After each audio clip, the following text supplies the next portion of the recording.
No hay dos tipos de seres humanos. Observa el mundo con atención y verás algo inquietante. Hay dos tipos de seres humanos. No por clase social, no por inteligencia, no por oportunidades, sino por algo más profundo, más estructural, más ontológico. Están los que crean y están los que reaccionan. Los que crean su destino avanzan hacia lo desconocido, con una certeza interna que desafía toda lógica. Construyen, deciden, se arriesgan, fallan, se levantan, siguen. Y luego están los otros, los que viven paralizados, atrapados en la ansiedad, prisioneros del miedo, esclavos de la indecisión, incapaces de moverse hacia lo que quieren porque el terror los congela. La pregunta que nadie se atreve a hacer es ¿por qué? ¿Por qué algunos pueden y otros no? ¿Es fuerza de voluntad? ¿Es suerte? ¿Es genética? La respuesta es más perturbadora. Es una diferencia en la estructura psicológica. Nietzsche lo vio, Kierkegaard lo sintió, Rank lo analizó, Sartre lo formalizó, y todos llegaron a la misma conclusión. No todos están equipados para crear su destino. Algunos están condenados a ser esclavos, no por opresión externa, sino por prisión interna. La ansiedad no es solo un síntoma, es una forma de existir. Y para algunos, es la única forma que conocen. La ansiedad no es miedo, es parálisis ontológica. Aquí está el primer error que todos cometen: confundir ansiedad con miedo. El miedo es concreto, tiene objeto, tiene causa. Miedo a un león, miedo a perder el trabajo, miedo a la enfermedad. El miedo se enfrenta, se evita, se gestiona. Pero la ansiedad no tiene objeto. Es un terror sin causa, una angustia sin razón, un vacío que te devora desde dentro. Kierkegaard lo llamó angst, angustia existencial. No es miedo a algo específico, es miedo a la posibilidad misma, miedo a elegir, miedo a existir, miedo a ser libre. Y ese miedo te paraliza no porque seas débil, sino porque estás enfrentando algo que el miedo común no enfrenta: la infinitud de posibilidades. Cuando tienes miedo a un león, sabes qué hacer: correr. Pero cuando tienes ansiedad existencial, no hay nada concreto que enfrentar, solo hay el vértigo de ser libre. Y ese vértigo, para algunos, es insoportable. El creador de destinos entiende: no puedes tener todas las vidas, solo puedes tener una. Y esa vida la construyes con decisiones, no con deseos. El precio de la libertad. ¿Por qué crear tu destino duele? Nadie te lo dice, pero es verdad. Crear tu destino duele. No es una historia inspiradora de superación lineal. Es un camino lleno de pérdidas. Pierdes relaciones que no soportan tu transformación. Pierdes identidades que ya no te sirven. Pierdes la comodidad de no ser responsable. Soledad, porque cuando sales del rebaño, caminas solo. No todos entienden, no todos te siguen, no todos te apoyan. Incertidumbre constante, porque nunca sabes si estás en el camino correcto.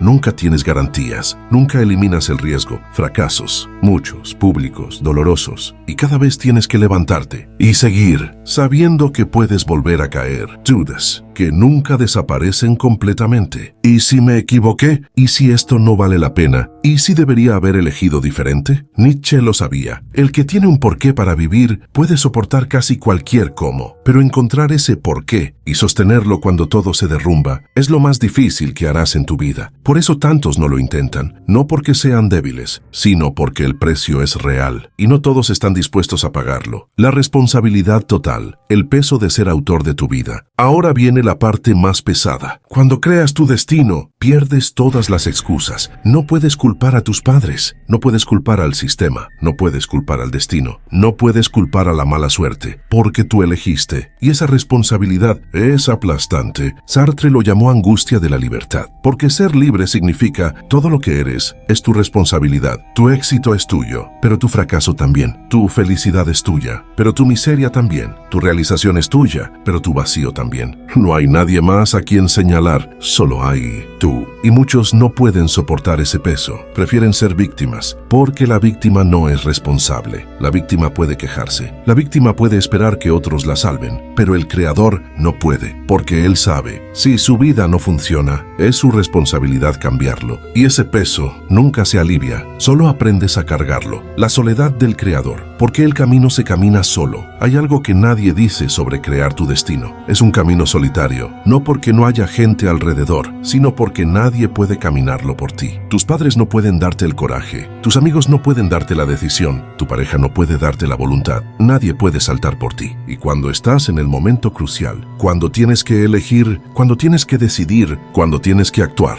estás solo. Rank lo estudió en los grandes creadores y encontró un patrón. Todos experimentaron una soledad existencial profunda. No aislamiento social necesariamente, sino soledad ontológica. La soledad del que ve lo que otros no ven. La soledad del que elige lo que otros no eligen. La soledad del que se atreve cuando otros se quedan. Y esa soledad no tiene cura, porque es el precio de la individuación. Es el costo de ser tú mismo en lugar de ser como todos. Nietzsche lo vivió. Kierkegaard lo sintió. Rank lo analizó. Y todos coincidieron. El que crea su destino camina solo. No siempre, no en todo, pero en los momentos que importan, cuando tiene que elegir entre ser fiel a sí mismo o ser aceptado, estás solo. Y tiene que elegir la aceptación o la autenticidad. No siempre puedes tener ambas. La mentalidad antifrágil, convertir el caos en combustible. Nassim Taleb acuñó un término que define al creador, antifrágil. No es lo mismo que resiliente. Resiliente es lo que resiste el daño y vuelve a su estado original. Antifrágil es lo que se fortalece con el daño. El creador de destinos es antifrágil, no a pesar del caos, sino gracias al caos. Cada fracaso es información, cada crisis es oportunidad, cada caída es aprendizaje, no porque sea positivo, sino porque lo metaboliza diferente. Donde el esclavo de la ansiedad ve, esto confirma que no puedo. El creador ve, esto me muestra que ajustar. Donde el esclavo ve, soy un fracaso. El creador ve, este intento fracasó, el siguiente será mejor. No es optimismo ciego, es procesamiento diferencial del feedback. Y Nietzsche lo sabía. Lo que no me mata, me hace más fuerte, no como cliché motivacional, sino como descripción de estructura psicológica. El antifrágil no evita el golpe, lo usa. El locus de control interno. ¿Dónde ubicas el poder? Hay un concepto psicológico crucial, locus de control. ¿Dónde ubicas el poder sobre tu vida? Locus de control externo. Las cosas me pasan, no tengo control, dependo de otros. La suerte decide. Locus de control interno. Yo hago que las cosas pasen, tengo agencia, dependo de mí. Mis decisiones importan. El esclavo de la ansiedad tiene locus externo. El creador de destinos tiene locus interno. No es que el creador crea que controla todo. Sabe que no, pero sabe que controla sus respuestas. Y sus respuestas determinan su trayectoria. Dos personas en la misma situación difícil. Una dice, esto me destruyó. Otra dice, esto me reveló de qué soy capaz. Misma situación. Locus diferente. Y ese locus define todo. La tolerancia a la frustración. Aprender a perder sin colapsar. El creador de destinos tiene algo que el esclavo no tiene. Alta tolerancia a la frustración. Puede perder sin derrumbarse. Puede ser rechazado sin destruirse. Puede fallar sin definirse por el fracaso. ¿Por qué? Porque entiende algo fundamental. El fracaso no es identidad, es evento. No eres un fracaso. Fracasaste en algo específico. Diferencia brutal. El esclavo de la ansiedad colapsa al primer rechazo, porque para él, rechazo si no valgo. Fracaso, soy incapaz. Pérdida, todo está perdido. Catastrofiza. El creador procesa diferente. Rechazo. Esa persona, situación no era compatible. Fracaso. Ese método no funcionó. Probaré otro. Pérdida si duele y seguiré adelante. Contextualiza. Y esa diferencia en el procesamiento emocional determina si continúas o te rindes. Rank lo vio en terapia. Los que toleran frustración continúan creando. Los que no, se paralizan al primer golpe. La capacidad de diferir gratificación. El poder de esperar. Hay un experimento famoso, el test del malvavisco. Niños que podían esperar 15 minutos sin comer un malvavisco tenían mejores resultados en vida décadas después. ¿Por qué? Porque la capacidad de diferir gratificación predice el éxito. El esclavo de la ansiedad necesita alivio inmediato. Necesita certeza ya. Necesita resultados ahora. Necesita sentirse bien en este momento. Y cuando no lo obtiene, abandona. El creador puede esperar. Puede trabajar años en algo sin recompensa inmediata. Puede construir sin ver resultados. Puede sembrar sin cosechar todavía, porque entiende, lo valioso toma tiempo. No es paciencia pasiva, es paciencia activa. Seguir construyendo, seguir avanzando, seguir creando, aunque no veas todavía el fruto. Y esa capacidad de trabajar en el presente para un futuro incierto es lo que separa al creador del esclavo. La autoeficacia. Creer que puedes antes de saber cómo. Albert Bandura estudió algo crucial. La autoeficacia no es autoestima, es la creencia de que puedes lograr lo que te propones, no porque sepas cómo, sino porque confías en tu capacidad de aprender cómo. El creador tiene alta autoeficacia. No sé cómo hacerlo todavía, pero sé que puedo aprenderlo. El esclavo tiene baja autoeficacia. No sé cómo hacerlo, entonces no puedo. Misma ignorancia inicial. Conclusión opuesta. ¿De dónde viene la autoeficacia? de experiencias de dominio. Cada vez que intentas algo difícil y lo logras, aunque sea parcialmente, refuerzas tu autoeficacia. Lo hice antes, puedo hacerlo de nuevo. Pero si nunca intentas, si siempre evitas, si nunca te expones al desafío, tu autoeficacia se atrofia y entonces realmente empiezas a creer que no puedes, no porque sea verdad, sino porque nunca te demostraste lo contrario. El crecimiento postraumático, usar el dolor para evolucionar. Hay un fenómeno que la psicología ha estudiado. Crecimiento postraumático. No todas las personas que sufren trauma quedan destruidas. Algunas se vuelven más fuertes, no a pesar del trauma, sino a través del trauma. Rank lo vio primero, Nietzsche lo formuló y la psicología contemporánea lo confirmó. El sufrimiento puede ser transformador si lo procesas correctamente, si no te identificas con él, si lo usas como combustible en lugar de identidad.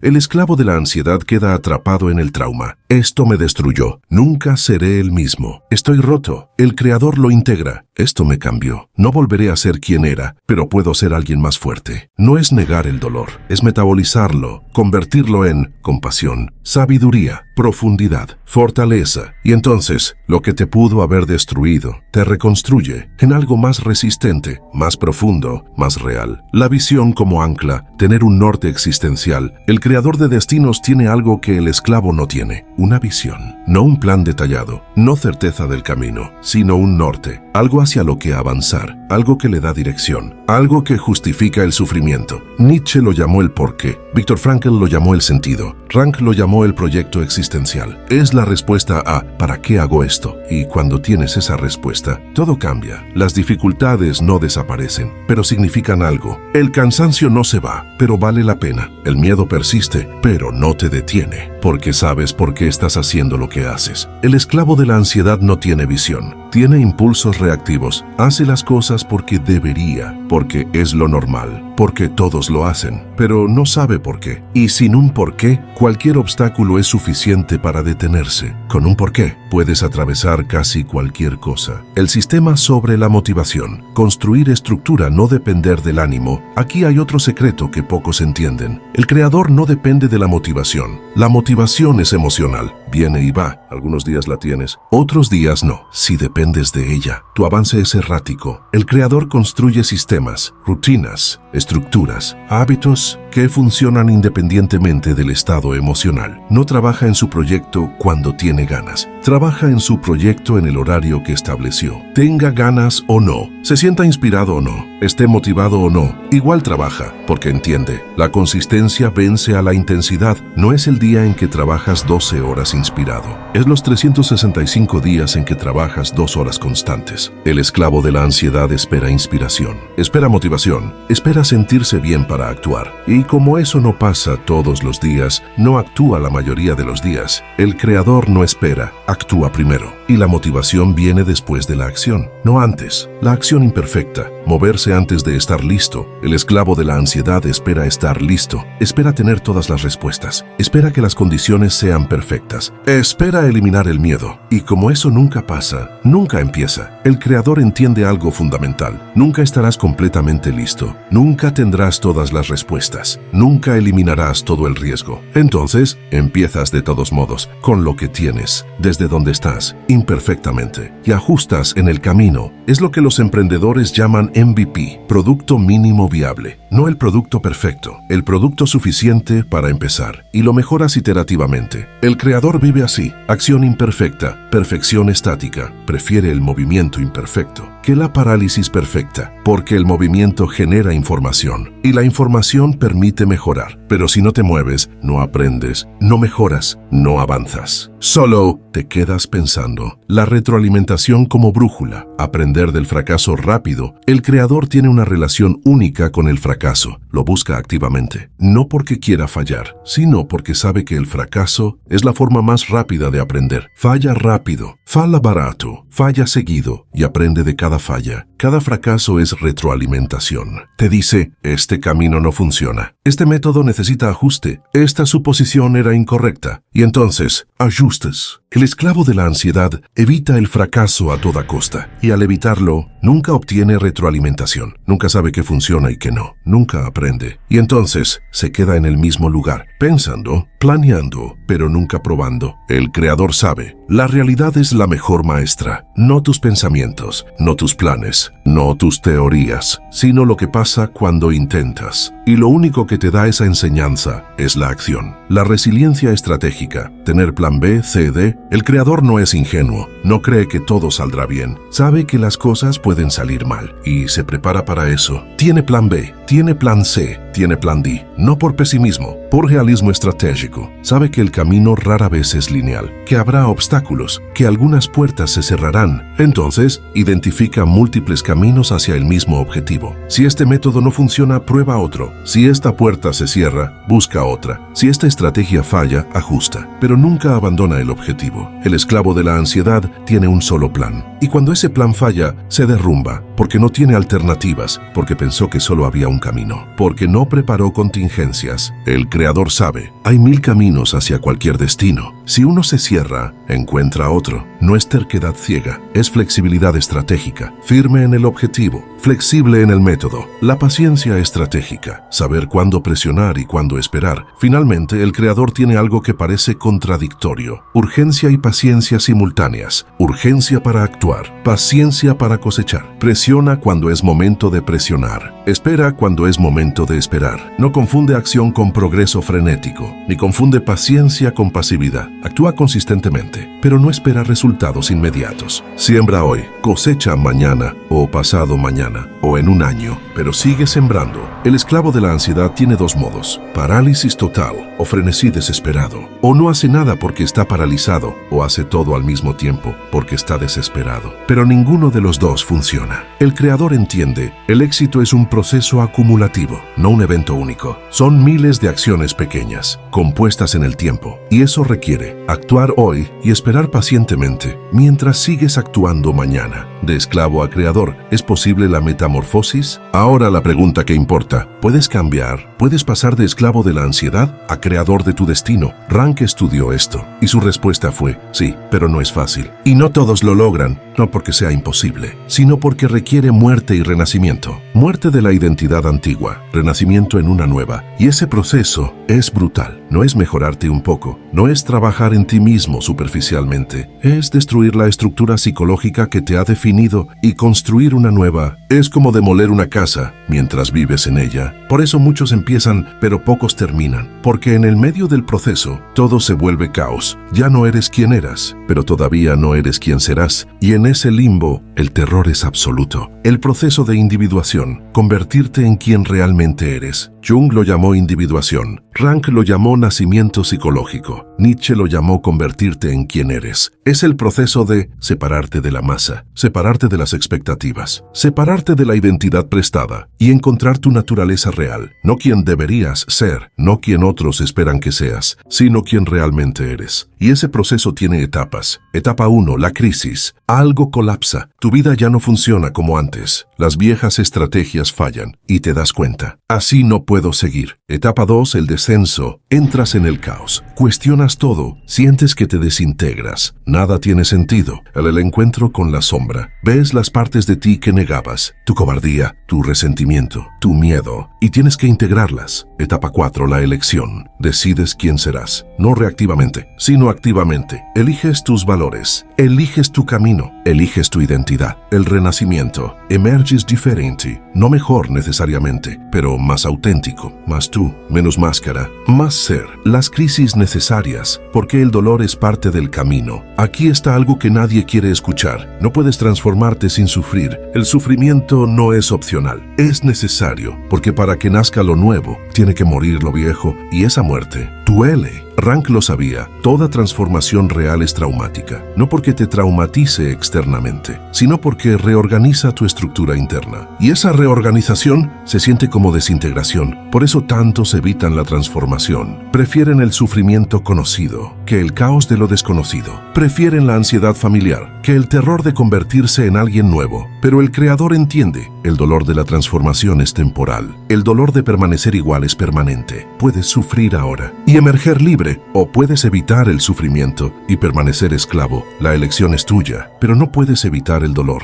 Solo puedes elegir qué tipo de dolor prefieres. Los aliados internos, desarrollar las voces que te empujan hacia adelante. En tu psique hay múltiples voces: la voz del miedo, la voz de la duda, la voz de la crítica, pero también la voz del coraje, la voz de la sabiduría, la voz de la autenticidad. El esclavo de la ansiedad solo escucha las primeras. El Creador aprende a cultivar las segundas, no eliminando las voces negativas, sino amplificando las positivas. ¿Cómo? Acción repetida en la dirección correcta. Cada vez que actúas a pesar del miedo, fortaleces la voz del coraje. Cada vez que eliges según tus valores, fortaleces la voz de la autenticidad. Cada vez que reflexionas profundamente, fortaleces la voz de la sabiduría. Y con el tiempo, esas voces se vuelven más fuertes, hasta que pueden competir con el miedo, no eliminarlo, pero no dejarse dominar por él. Los aliados externos, buscar guías, no salvadores. La transformación es solitaria, pero no tiene que ser aislada. Puedes buscar aliados externos, pero cuidado, no busques salvadores. Busca guías, busca espejos, busca desafiadores. Un mentor que ya caminó el camino, un terapeuta que te ayude a ver tu sombra, un amigo que te diga la verdad incómoda, un libro que articule lo que sentías, pero no podías nombrar. Pero ninguno de ellos puede caminar por ti, solo pueden iluminar el camino. El esclavo busca salvadores. Dime qué hacer. Arréglame, hazme cambiar. El Creador busca aliados. Muéstrame el camino. Desafíame. Ayúdame a ver lo que no veo. Diferencia sutil, consecuencia masiva, la aceptación final. No todos elegirán la libertad.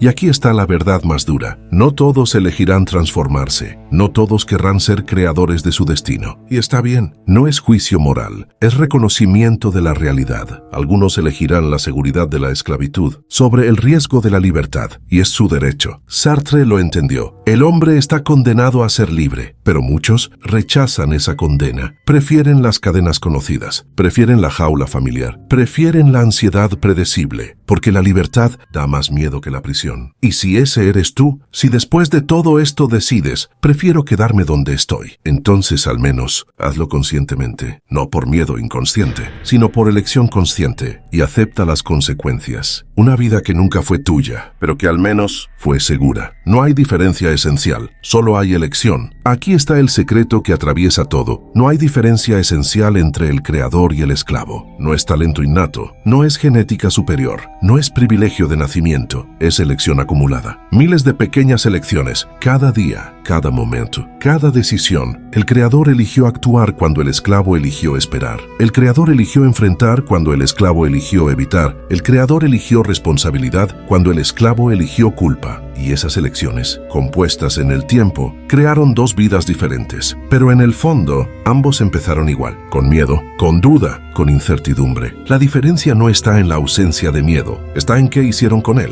La ansiedad nunca desaparece, solo cambias tu relación con ella. Y aquí está la verdad final sobre la ansiedad. Nunca desaparece completamente. El creador también siente ansiedad, también siente miedo, también siente duda, pero aprendió a relacionarse diferente con ella. No la ve como señal de que debe detenerse, la ve como señal de que está creciendo. No la ve como enemiga, la ve como información. No huye de ella, la atraviesa, y al atravesarla una y otra vez, aprende que del otro lado siempre hay vida. No eliminación del miedo, sino expansión a pesar del miedo. Y esa es la libertad real. No la ausencia de ansiedad, sino la capacidad de vivir plenamente con ella. Tu destino no está escrito, está siendo escrito ahora. No hay destino fijo, no hay plan divino, no hay guión predeterminado. Solo hay lo que eliges ahora, este momento, esta decisión, esta acción. Tu destino se está escribiendo en este segundo. ¿Qué estás eligiendo? ¿Crear o reaccionar? ¿Avanzar o paralizarte? ¿Ser autor o ser personaje? La pregunta no es ¿seré capaz algún día? La pregunta es ¿qué elijo ahora? Y luego, ¿qué elijo ahora? Y luego, ¿qué elijo ahora? Miles de veces, hasta que las elecciones se convierten en destino. La invitación final. ¿Qué harás con esta información? Has llegado hasta aquí, has leído todo esto, has entendido la diferencia entre el creador y el esclavo. Ahora, ¿qué harás? Porque toda la información del mundo no cambia nada si no actúas. Puedes entender todo esto, puedes estar de acuerdo con todo esto, puedes sentir que esto es verdad. Pero si mañana sigues evitando, sigues postergando, sigues esperando el momento perfecto, entonces nada cambió. Solo adquiriste conocimiento, no transformación. Rank lo sabía. Saber no es ser. Puedes saber cómo ser libre y seguir siendo esclavo, porque la libertad no es conocimiento. Es acción repetida en la dirección correcta. Entonces te pregunto de nuevo, ¿qué harás? No mañana, no cuando estés listo. Ahora, ¿qué acción pequeña, concreta, específica tomarás en las próximas 24 horas que te mueva hacia la creación de tu destino? No tiene que ser grande, solo tiene que ser real. El momento es ahora. No hay tiempo perfecto. Estás esperando el momento perfecto. Te lo digo ahora, ese momento no existe. Nunca tendrás todas las respuestas. Nunca eliminarás todo el miedo. Nunca estarás completamente preparado. El momento perfecto es un mito. Es una excusa sofisticada para no actuar. El único momento que tienes es ahora. No cuando tengas más dinero. No cuando tengas más tiempo. No cuando te sientas más seguro. Ahora. Porque cada día que esperas es un día menos que tienes. Nietzsche lo entendió. No hay camino hacia el futuro. El futuro se crea caminando. No llegas al futuro esperando, llegas al futuro actuando. Y cada acción que tomas hoy es el futuro que estás construyendo. Entonces deja de esperar, deja de planear, deja de prepararte y empieza ahora imperfectamente, con miedo, sin saber si va a funcionar. Empieza. La última verdad. Serás esclavo o creador, no hay término medio. Y aquí está la última verdad, la que más duele. No puedes estar en el medio. O creas tu destino, o eres esclavo de la ansiedad. No hay zona gris. No hay un poco de cada uno. O estás avanzando, o estás retrocediendo, o estás eligiendo, o estás siendo elegido, o estás viviendo, o estás sobreviviendo. La neutralidad es una ilusión. Cada momento que no eliges activamente crear, estás eligiendo ser esclavo, no por decisión explícita, sino por omisión. Y las omisiones se acumulan hasta que un día miras atrás y te das cuenta, nunca viviste tu vida. Viviste la vida que el miedo te permitió vivir, y esa es la tragedia más grande. No morir, sino no haber vivido nunca. Entonces elige. Ahora, creador o esclavo, libertad o seguridad, acción o parálisis, vida auténtica o existencia prestada. No puedes tener ambas, y el tiempo no espera. Llegamos al final, y la respuesta a la pregunta del título es clara. Algunos crean su destino porque eligieron pagar el precio. Otros son esclavos de la ansiedad porque eligieron evitar el dolor. No es suerte, no es talento, no es privilegio. Es elección. Miles de pequeñas elecciones acumuladas en el tiempo, que construyeron dos vidas completamente diferentes. El creador eligió actuar a pesar del miedo, fracasar y levantarse, responsabilidad sobre victimismo, incertidumbre sobre falsa seguridad, soledad auténtica sobre compañía inauténtica, dolor de transformación sobre dolor de estancamiento. El esclavo eligió esperar certeza que nunca llega, evitar el fracaso, evitando la acción,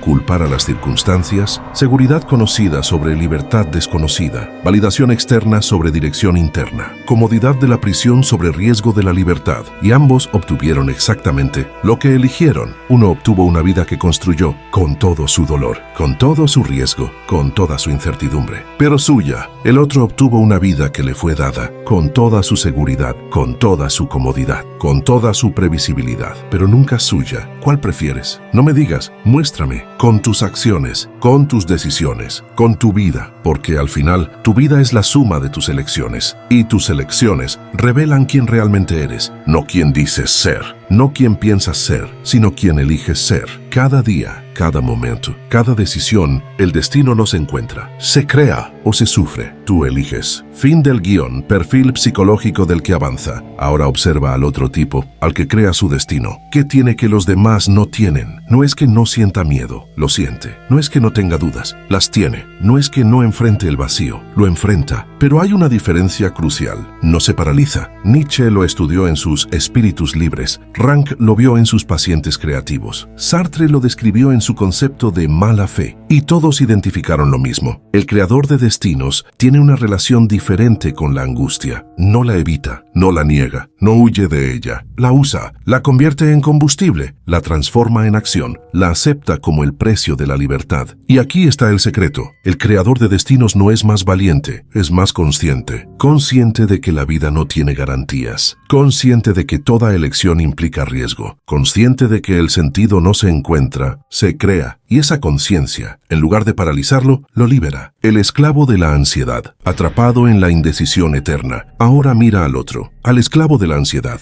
que lo diferencia. No es menos inteligente, a veces es más, no es menos capaz. A menudo tiene más talento, no es menos consciente. De hecho, es demasiado consciente. Pero hay algo que lo destruye, la incapacidad de elegir. Kierkegaard lo llamó la enfermedad mortal. No la muerte física, la muerte psicológica de no poder ser uno mismo. El esclavo de la ansiedad ve todas las posibilidades, ve todos los riesgos, ve todos los futuros potenciales y se paraliza, porque cada elección implica renunciar a todas las demás. Cada paso hacia adelante implica cerrar 1000 caminos. Cada decisión implica aceptar la responsabilidad de las consecuencias. Y eso es demasiado. Entonces no elige. Se queda en el limbo, en la zona gris de la potencialidad eterna, donde todo es posible, pero nada es real. Y Sartre lo sabía. Esa es la peor forma de existir, porque no vives. Solo postergas la vida. 5. La pregunta que define todo. ¿Eliges o te eligen? Aquí está la pregunta fundamental, la que divide a los dos tipos. ¿Tú eliges tu vida o dejas que la vida te elija a ti? El creador de destinos elige, aunque no sepa si es la elección correcta, aunque tenga miedo, aunque pueda equivocarse, elige. Y al elegir, se convierte en autor de su existencia.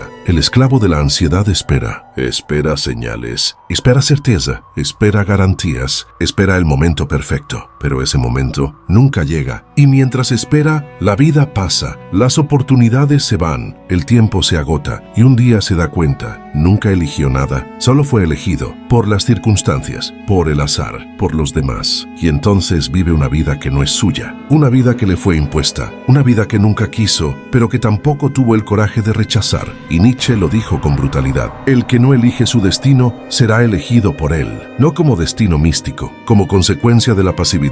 6. El momento de la bifurcación. Cuando se marca la diferencia, hay un momento en la vida de toda persona, un momento crucial, un momento de bifurcación existencial. Es el momento en que enfrentas el abismo, el momento en que tienes que elegir entre crear tu vida o dejar que te vivan. Sartre lo llamó el momento de la elección radical. Rank lo identificó como el nacimiento psicológico. Nietzsche lo describió como la hora de la gran decisión. Es el momento en que te das cuenta, nadie va a venir a salvarte. No hay plan divino, no hay destino escrito, no hay garantías, solo hay tú y la libertad terrible de elegir. Algunos en ese momento avanzan, aunque tiemblen, aunque no sepan, aunque tengan miedo, avanzan. Y en ese avance se convierten en creadores. Otros en ese momento se paralizan. El vértigo los congela, la responsabilidad los aplasta, la angustia los devora. Y retroceden, vuelven a la seguridad conocida, vuelven a la identidad prestada, vuelven a la vida que no eligieron, pero que al menos no exige que sean libres. Y esa elección o esa no elección marca todo lo que viene después, que es la voluntad. Más allá del cliché motivacional, todos hablan de fuerza de voluntad, como si fuera un músculo que se entrena, como si fuera una cuestión de disciplina, como si fuera solo querer lo suficiente. Pero Nietzsche sabía que eso es superficial. La voluntad no es deseo, no es querer algo, es algo más profundo, más oscuro, más fundamental. La voluntad es la capacidad de afirmar la existencia a pesar del sufrimiento. No es quiero esto, es elijo esto aunque duela. Nietzsche lo llamó voluntad de poder, pero no poder como dominio sobre otros, sino como poder sobre uno mismo. El poder de decir sí a la vida, el poder de crear valores donde no los hay, el poder de construir sentido en el vacío, el poder de existir activamente en lugar de reactivamente. Y esa voluntad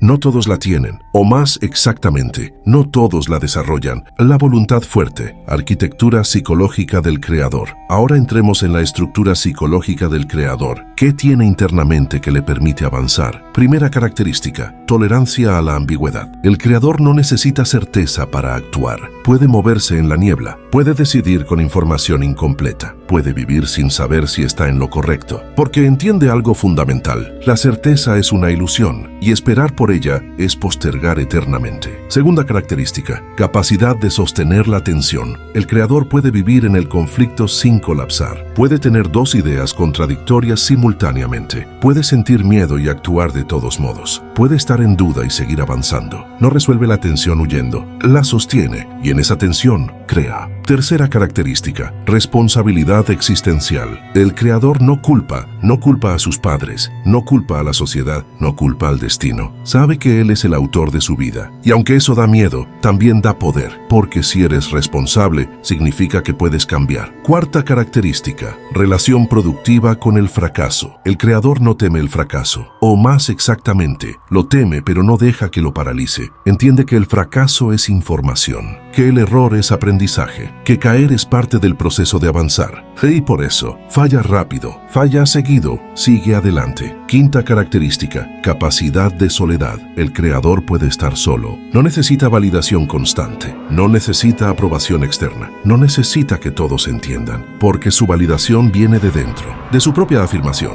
de su propio criterio. Y eso lo hace libre, la voluntad débil. ¿Por qué algunos nunca despegan? Ahora miremos al otro lado, a la voluntad débil, no por juicio moral, sino por descripción estructural. ¿Qué caracteriza a quien no puede crear su destino? Primera característica, intolerancia a la incertidumbre. El esclavo de la ansiedad necesita garantías, necesita saber que va a funcionar antes de intentar, necesita certeza antes de moverse, y como esa certeza nunca llega, nunca se mueve. Segunda característica, incapacidad de sostener la tensión. El esclavo de la ansiedad colapsa ante el conflicto, necesita resolver la ambigüedad inmediatamente, necesita respuestas rápidas, necesita eliminar la duda, y cuando no puede, huye hacia la distracción, hacia la negación, hacia la parálisis. Tercera característica, externalización de la responsabilidad. El esclavo de la ansiedad culpa a sus circunstancias, culpa a su historia, culpa al mundo, porque si la culpa está afuera, no tiene que cambiar, puede quedarse en el rol de víctima, y la víctima nunca es responsable, pero tampoco nunca es libre. Cuarta característica, terror al fracaso. El esclavo de la ansiedad no puede fallar, porque el fracaso confirma su peor miedo. No soy suficiente, entonces evita todo lo que pueda resultar en fracaso, lo cual significa evita vivir. Quinta característica, dependencia de validación externa. El esclavo de la ansiedad necesita aprobación, necesita que otros le digan que está bien, necesita permiso, necesita consenso, y como nunca hay consenso total, nunca actúa. El papel del trauma determina o condiciona. Ahora viene una pregunta crucial. ¿El trauma determina si serás creador o esclavo? Rank lo estudió obsesivamente y encontró algo sorprendente. Todos tienen trauma, los creadores también, los que avanzan también, los que construyen también. El trauma no es el factor diferenciador. Lo que diferencia es qué haces con el trauma. Algunos lo integran, lo reconocen, lo procesan, lo usan como combustible, convierten el dolor en arte, la herida en sabiduría, el sufrimiento en compasión. Otros lo perpetúan, lo niegan, lo reprimen, se identifican con él, se convierten en su trauma, viven desde él, y entonces el trauma no es algo que les pasó, es algo que son. Rank lo formuló así: el trauma no determina el destino, la relación con el trauma lo hace. Puedes tener la peor infancia imaginable y aún así crear tu destino, o puedes tener una infancia privilegiada y ser esclavo de la ansiedad.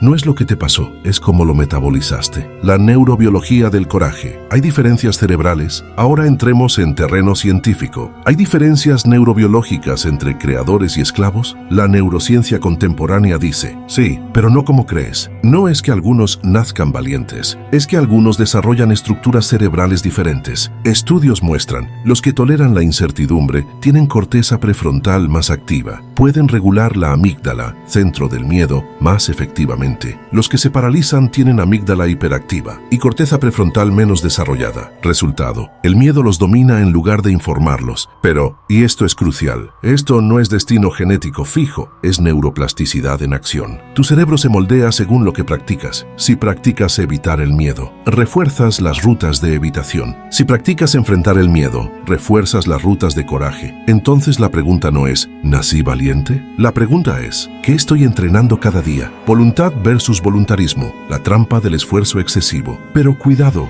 hay una trampa aquí. Nietzsche advirtió contra el voluntarismo, que es diferente de la voluntad. El voluntarismo es forzar, empujar, exigirte más allá de tu capacidad. Es la tiranía del deberías. Es la violencia contra ti mismo. Es creer que si te esfuerzas lo suficiente, puedes ser cualquier cosa. Pero eso es negación de la realidad. La voluntad verdadera es diferente. Es afirmación de lo que puedes ser dentro de tu realidad. No niegas tus límites, los reconoces, pero no te defines por ellos. Los usas como punto de partida, no como destino final. Nietzsche lo dijo así: conviértete en lo que eres, no en lo que deberías ser, no en lo que otros esperan, en lo que realmente eres. Y esa autenticidad, esa afirmación de tu naturaleza real, esa es la voluntad verdadera, no el voluntarismo neurótico, la jaula invisible, como la ansiedad te encierra. La ansiedad es la prisión más efectiva jamás diseñada. ¿Por qué? Porque no tiene barrotes visibles, no hay muros que derribar, no hay puertas que abrir, no hay guardia que vencer. La prisión está en tu mente y el carcelero eres tú.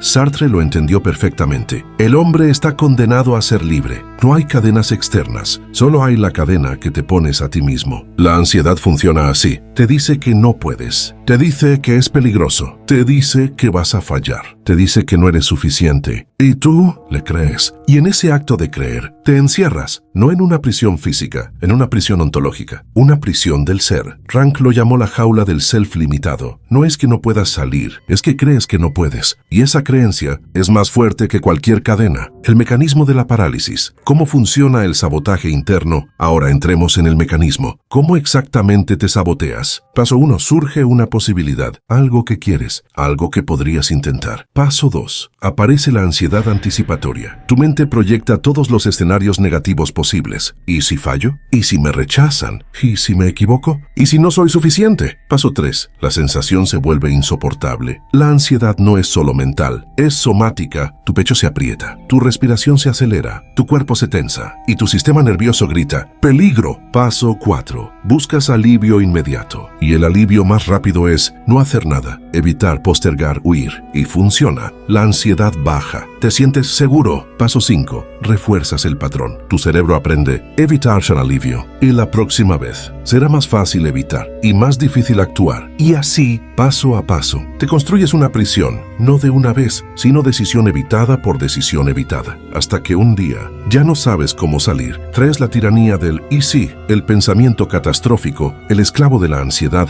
vive dominado por dos palabras. ¿Y si fracaso? ¿Y si me rechazan? ¿Y si pierdo todo? ¿Y si me equivoco? ¿Y si no funciona? ¿Y si me arrepiento? ¿Y si no soy suficiente? Esto es lo que la psicología clínica llama pensamiento catastrófico. Pero no es solo un sesgo cognitivo que se corrige con técnicas. Es algo más profundo. Es una forma de relacionarte con el futuro. El creador de destinos también piensa, ¿y si? Pero lo completa diferente. ¿Y si funciona? ¿Y si es increíble? ¿Y si esto cambia todo? ¿Y si soy capaz? Misma pregunta, dirección opuesta. Y Nietzsche lo sabía. No es lo que piensas, es desde dónde lo piensas. Si piensas desde el miedo, verás peligro en todo. Si piensas desde la afirmación, verás posibilidad en todo. No es optimismo ingenuo, es orientación existencial. Y esa orientación define tu vida entera. 4. El círculo vicioso. Cómo la evitación alimenta más ansiedad. Aquí está la trampa cruel. La evitación que usas para reducir la ansiedad la aumenta a largo plazo. Es un círculo vicioso. Sientes ansiedad ante una situación.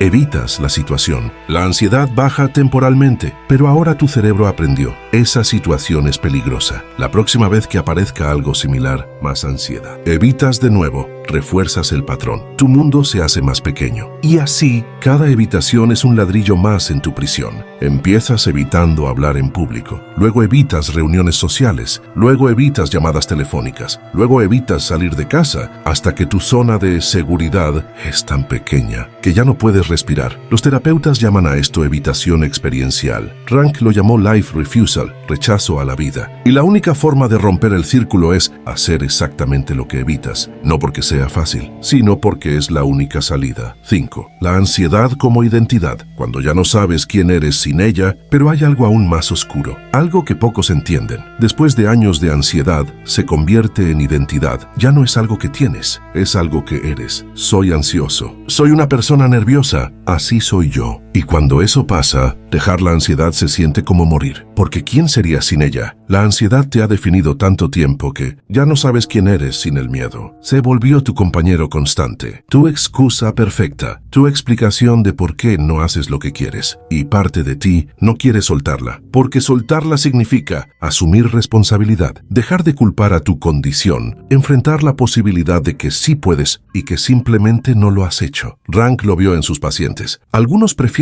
la seguridad del sufrimiento, conocido que el riesgo de la libertad desconocida, y eso es la prisión más profunda, no la que te imponen, sino la que defiendes. 6. La falsa seguridad. ¿Por qué la zona de confort es una tumba? La ansiedad te promete algo, seguridad. Si no te arriesgas, no puedes fallar. Si no intentas, no puedes ser rechazado. Si no te expones, no puedes ser herido. Y es verdad, pero lo que no te dice es, tampoco puedes vivir. La zona de confort es un engaño semántico. No hay nada confortable en ella. Es una tumba prematura. Estás vivo biológicamente, pero muerto existencialmente. Nietzsche lo dijo con brutalidad. Muchos mueren demasiado tarde y algunos demasiado pronto. Aún resulta extraña la máxima de morir a tiempo. Pero hay otra forma de morir sin morir. Nunca haber vivido. Y eso es lo que hace la zona de confort. Te mantiene seguro, pero esa seguridad es la seguridad del que ya no arriesga nada, del que ya no siente nada, del que ya no crea nada, del que simplemente existe sin existir. Y un día miras atrás y te das cuenta, nunca intentaste lo que querías intentar, nunca dijiste lo que querías decir, nunca fuiste quien querías ser. Y entonces, la seguridad que tanto protegiste te costó tu vida entera. Capítulo 4. El salto existencial. 1. Kierkegaard y el salto de fe hacia lo desconocido. Søren Kierkegaard fue el primero en entenderlo completamente. No puedes razonar tu camino hacia la acción. No puedes pensar suficiente hasta que la ansiedad desaparezca. No puedes analizar hasta tener certeza. En algún momento, tienes que saltar. Kierkegaard lo llamó el salto de fe, pero no fe en sentido religioso necesariamente. Fe como compromiso existencial sin garantías. Es el momento en que decides, no sé si va a funcionar, no sé si soy capaz,